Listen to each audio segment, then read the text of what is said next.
Earlier on, we spoke about the history of the Navigators, basically where we came from. So we tried to paint a picture of our past. And we thank God for using Bob and Kani to do that for us. And then later on, we had our brother Philip coming forward to share with us what is the current status of our ministry, what is God doing in our ministry today. And then I'm now here. I want to paint a picture of what we are believing God for. We don't want to only believe God for the past. We thank God for what He has done for us in the past. But we believe God has given us a strategy in terms of what we need to do to move the ministry forward. But before I do that, I'm sure you've heard, I was the last speaker who was speaking about in the video that we were never daters. And I might have left you with that idea. God has been good in my life, and I'm now blessed with a wife, the only wife I have in this world, and the mother of my 3 children. I'll ask Zipporah just to stand and then sit down. I just want to acknowledge my wife publicly. Thank you. Can I go to the content slide, please, Stacy? We want to talk about the background of how we came about to develop this strategy. I want to talk about the process. What is the process of developing a new national strategy? There are some key things that we want to talk about there. And then we want to talk about waiting on God to give us a strategy. You know, Isaiah 40:31 says, those that wait or those that hope in the Lord shall renew their strength. It says they will mount on wings like eagles. Some version says they will soar on wings like eagles. They will run and not be weary. They will walk and not faint.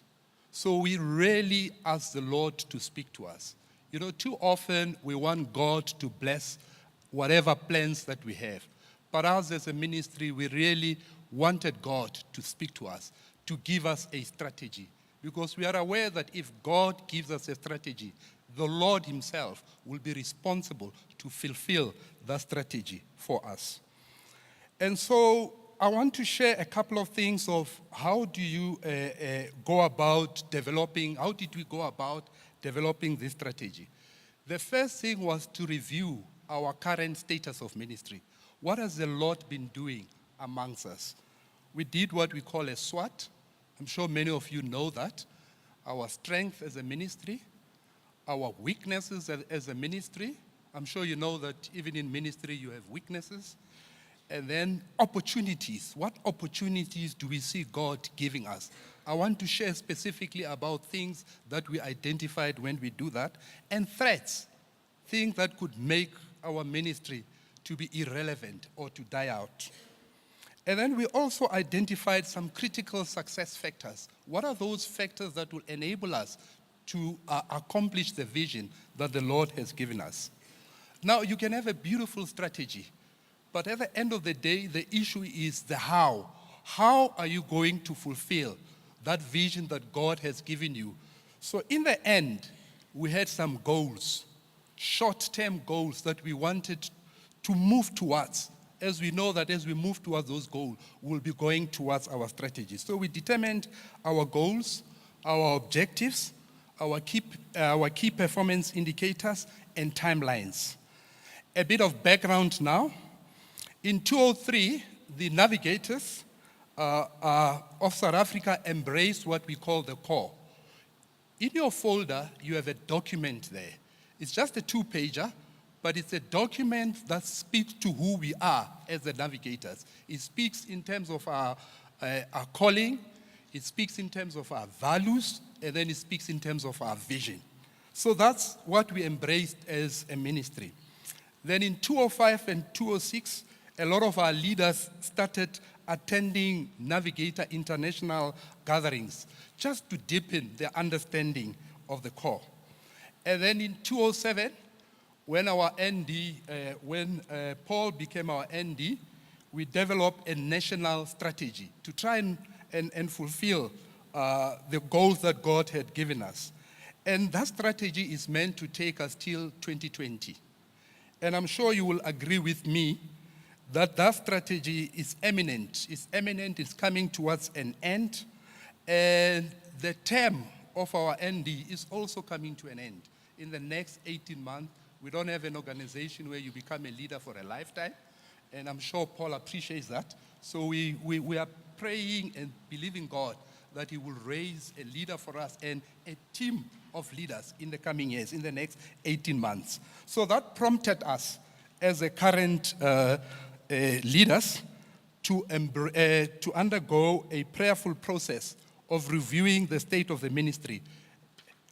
Now, I want to talk now about the process of developing the strategy. I've already spoken about how we waited on the Lord to do that. Now, an important thing for us was to identify, as I said, our current reality. But we did that by engaging the core. And then we critique our 2020 strategy. What are the things that we felt were missing in that 2020 strategy that we need to embrace moving forward? And then we also looked at the current South African context, our demographics. For example, you would see there, we recognize as we're busy with this process that one of the critical things that I will speak about is that 65% of people living in South Africa today are young people. So for us, we need a clear focus, ministry focus towards young people. But not only that, they're also marginalized. They come from broken homes. They come from broken families. I'm sure in this crowd here, if we were to hear a story of all of us, there's a lot of brokenness in there. So we want to minister to that. And then, of course, as I said, we identified our critical success factors. Let me just quickly go through this process on waiting on the Lord. We spent about 3 months praying over the calling and our vision statement. And one of the key verses that we were praying is Psalm 32:8. I will instruct you and teach you in the way that you should go. I will counsel you and watch over you. So we were waiting on God. We were yielded to the Lord and saying, Lord, give us this strategy. So we sought God's agenda for us. We wanted the Lord to reveal his agenda for us so that we may align ourselves with this agenda. You heard Bob when he was talking earlier. He was saying, I'm watching what the Lord is doing, and I want to join the Lord in what he's already doing in your midst. So that weekend, we also spent time just meditating on the Word of God, meditating on Isaiah 9, 1-7, and Nehemiah 1-2. One of the key questions that we are asking ourselves as we're looking at those passages was, what does this passage reveal about God, about God's attribute, and about God's character? And in the light of what that passage is saying about who God is, what is then the part that we needed to play? The next slide. This picture gives you, it just paints a picture of the leaders who were there. And then the next one, you will see there in that picture you have maps on my left on the foreground. And behind him you have Rocky. And behind Rocky you have Manfred. And then just close to Manfred you've got Jonas. Behind Jonas you've got our brother Musa. And behind our brother Musa, you've got our brother Chere. And then in front, you have our sister Esther. You have our sister Esther. And then you've got our sister Palisa next to her. And then, of course, the people's auntie, Auntie Gertie. And then you've got Ceci behind Auntie Gertie. You, of course, have a chairman of our board, Dr. Ephraim Rikhotso. In the middle, in a white shirt, you have our facilitators. This was our Africa regional director-elect, Edward Mupada. Behind him, of course, we've got our ND in a big smile. There's our brother Paul. And then next to our brother Paul, you have Uncle Udubong. And then, of course, next to Uncle Udubong, you have our sister Stella. And then behind Stella, you have Sponono. And then you've got Coco. And then on the right, you've got our sister Esther, who was part of the facilitators. And behind Sponono, you've got Fortunate. And then on the right, you've got Rivo. And of course, right at the end is yours faithfully. That shall be me. And then the calling of the Navigators you've heard throughout the day is to advance the gospel of Jesus and his kingdom into the nations through spiritual generations of laborers, living and discipling among the lost. I think Bob shared a lot about this is where we are headed. And then the next slide, one of our key verses, as you would imagine, is Matthew 28, 18 to 20, where the Bible clearly says, go and make disciples of all nations. This is a fundamental verse. It's a critical verse for us. I remember somebody explaining that word disciple, it comes in the Greek from the root word mathetes, M-A-T-H-E-T-E-S. And somebody said that's where you find the word mathematics. And I'm not sure if you've done any maths in school. From what I'm told, maths it's a hard subject. So making disciples is hard work. I think Bob said he was very gracious. I mean, it takes a lot of effort, a lot of energy, but we are believing God. That's what the Lord has called us to do. But look at verse 20.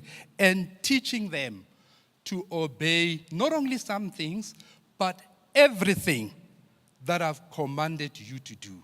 I mean, that's a big job that can be asked of any ministry and anybody. And of course, God gives a promise, and surely I will be with you till the ends of the earth. Now, I want to show you, you may not see the SWOT analysis very clearly, but there are two things that I just want to mention on the SWOT. Maybe one issue was we want to continue to see under our strength. We want to see ordinary people like me and you taking the gospel to lots of, to every community in South Africa. So that's our heart. We are seeing young men and women like yourself with busy jobs, busy professionals, taking the gospel to their neighborhoods. And that to us makes our hearts very glad. And then of course, as I said earlier, one of the opportunities that we're excited about as we did this SWOT is really recognizing that in South Africa, 65% of the people living in South Africa are under the age of 35. When we looked at that, we then recognized that if those statistics are exactly what they say, then it means us as a ministry, we need to have a ministry focus towards young people. And we need to go into the marginalized communities. We need to think carefully about the needs that young people have and the challenges that young people are basically experiencing. So the next picture just shows us a picture of young people and our brother Chere. There's Brother Chere laboring amongst young people, helping young people to get into the scriptures. We believe this is what the Lord is calling us to do. And we are excited as you also looked at the next slide. There are young people that we are seeing with Brother Chere spending a whole evening just reading through the New Testament. That to us gladdens our heart. It just makes our heart so warm to see young people getting into the scriptures. And now I want to spend a little bit of time, that's probably where the bulk of my time will go. After we've done all of that, we then painted our 5-year vision. And I want you to be excited with me as I paint this vision to all of us. We are saying as a team of leaders in that room that we are seeing God do certain things very new amongst us. We are seeing a team of mobile pioneers moving into new cities and into new nations, including the marginalized communities. So that's what we are seeing. We are seeing the Lord enabling us to start a lot of ministries amongst the marginalized, amongst many nationalities in South Africa. So that we believe the Lord is helping us to do. But not only that, we are also seeing the Lord is giving us a vision of what will it take to reach a city like Johannesburg. How can we reach it with the gospel? And that to me is very exciting. And then the second thing is we are also seeing a vibrant graduate ministry, evidenced by a sacrificial commitment to the advancement of the gospel. So we don't want to only see young people being disciples on campuses, but we want them to continue into their workplaces and be helped to be fruitful laborers of Christ in their workplaces. So that's the second thing that we are seeing. But thirdly, it even gets better. We are seeing ordinary people like me and you, people in the crowds, in many walks of life, in many stations of life, whether it be campus, whether it be high school, and in the community bearing fruit. When we painted this vision, I remember when we were holding youth conferences, we used to hold youth conferences among university students only, but we're no longer doing that. When we hold a youth conference, we bring even young people from communities, whether it's Pinetown, whether it's Alexander. That's what we are seeing the Lord do through us. And then, of course, we see successive generation of laborers and leaders, especially women. We want to have a bias towards women, not because of what COSATU has done lately, but we are saying it's very important for us to have a bias towards women because we believe they'll take our ministry forward. We are also seeing training and development of competent staff. And then finally, we want to see the gospel flowing freely through families and relational networks. I'm very excited that earlier on I saw my brother here. And if you would remember, Paul and Philip, so many of you were praying for my brother, and we thank God that my brother is now a believer. So now this is just a couple of slides that show you the things that we are talking about, the marginalized communities, a vibrant graduate ministry. Brother Simon helping us in terms of teaching young people and also students. And then there's a picture there of women, a focus on women. And then finally, we are seeing the gospel moving through families. So that's what we believe the Lord is asking us to do. I now want to go right towards the conclusion because I see my brother Siwa here, and I'm the program director. And I heard in one of the first days being here that blessed are the brief, for they shall be invited back. So I will be very, very brief. And then the next thing I want to show you is one of our strategic goals is simply to reach 5 provinces with the gospel. We want to pioneer ministries in Soweto and Soshanguve because that's where the majority of our people are. Now, ladies and gentlemen, with that, I want to come to the conclusion and one last point, and then I'm off. Siwa, you can come closer. We believe God met with us on the 21st and 22nd of April when we interacted and crafted our new national strategy. We are excited that in crafting this strategy, there was involvement of both men and women, young and old. This whole experience for us was refreshing. We want to see the gospel advancing. And when we advance the gospel, we want to take into account the reality of South Africa and the demographics of South Africa. So what are we asking you? We are asking you to critically think and pray and engage with the new strategy so that we can implement it together. Nehemiah 2:17 said, "Then I said to them, you see the trouble that we are in." This is Nehemiah. He says, "Jerusalem lies in ruins, and its gates have been burned with fire." Now, this is my appeal to all of us. Come, let us rebuild the walls of Jerusalem together so that we will no longer be in disgrace. We want to see you moving with the gospel where the Lord has planted you. Now, it will take, just the next slides, next one, 9 provinces. There's Brachere and his wife, Mama Hadi, Paul and Tiny. We believe it will take more than 2 full-time staff to reach the 9 provinces of South Africa. Then the final slide. Ladies and gentlemen, we believe it will take all of us to reach South Africa with the gospel. It will take families. It will take students who are engaged and believing the promises of God. It will take women to reach South Africa with the gospel. It will take busy professionals like you and me to do what the Lord has put in our hearts. It will take mentors. There you can see our mentors. It will take missionaries. In short, it will take all of us to accomplish the new strategy. May God richly bless you as I hand over the mic to Siwa.